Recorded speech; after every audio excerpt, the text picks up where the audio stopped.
நமஸ்காரம். மன்னை ராஜகோபால சுவாமி அனுகிரகம், ஸ்ரீ பேசும் பெருமாள் அனுகிரகம் கொண்டு இன்னைக்கு வீடியோ பதிவில் கிரகயுக்தம் அப்படிங்கிற விஷயத்தை பற்றி பார்க்கலாம். கிரகயுக்தம்னா என்ன, எப்படி இருந்தால் இந்த கிரகயுக்தம்ன்ற அமைப்பு ஜாதகத்தில் ஏற்படுறது, மேலும் கிரகயுக்தம் இருந்தால் என்ன மாதிரியான பலன்களை தரும்ன்றத பார்க்கலாம்.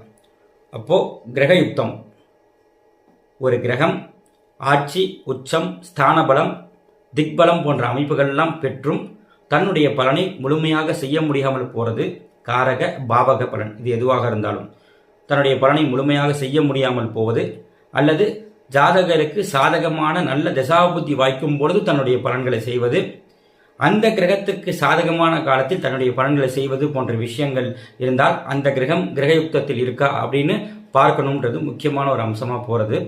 மிச்ச அமைப்புகள் இருந்தாலுமே இந்த கிரகயுக்தத்தை அந்த இடத்துல முக்கியத்துவப்படுத்தி பார்க்க வேண்டியதாக போகிறது.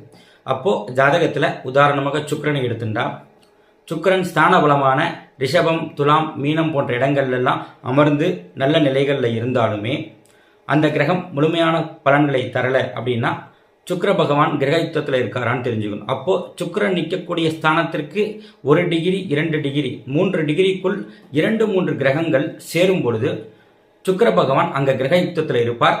சுக்கிரனுடைய காரகத்துவமான மனைவி, பெண்கள் மூலமாக ஆதாயம், சுகபோகம் போன்ற அனைத்து விஷயங்களையும் காலதாமதமாக கொடுப்பார், அல்லது கொடுக்காமல் போகக்கூடியதான ஒரு அமைப்பு, அல்லனா சுக்கிரனுக்கு சாதகமான திசாபுத்தி வாய்க்கும் பொழுது இந்த சுக்கிரனுடைய காரக பாவக பலன்களை கொடுப்பது போன்ற விஷயங்கள்ன்றது ஏற்படும். அப்போ கிரகயுக்தம்ன்ற அமைப்பில் ஒரு கிரகம் இருக்கான்னு தெரிஞ்சுட்டா அந்த கிரகத்தை வலுப்படுத்தவும், இல்லைன்னா அந்த கிரகத்திற்கு சாதகமான காலம் என்னென்னு தெரிஞ்சு அப்போ முயற்சி செய்வதும் போன்ற விஷயங்கள் நல்ல பலன்களை கொடுக்கும். கிரகயுக்தத்தில் இருக்கக்கூடிய ஒரு கிரகத்தை வலுப்படுத்துவதால் மிகப்பெரிய நன்மை பலன்கள் ஏற்படும்.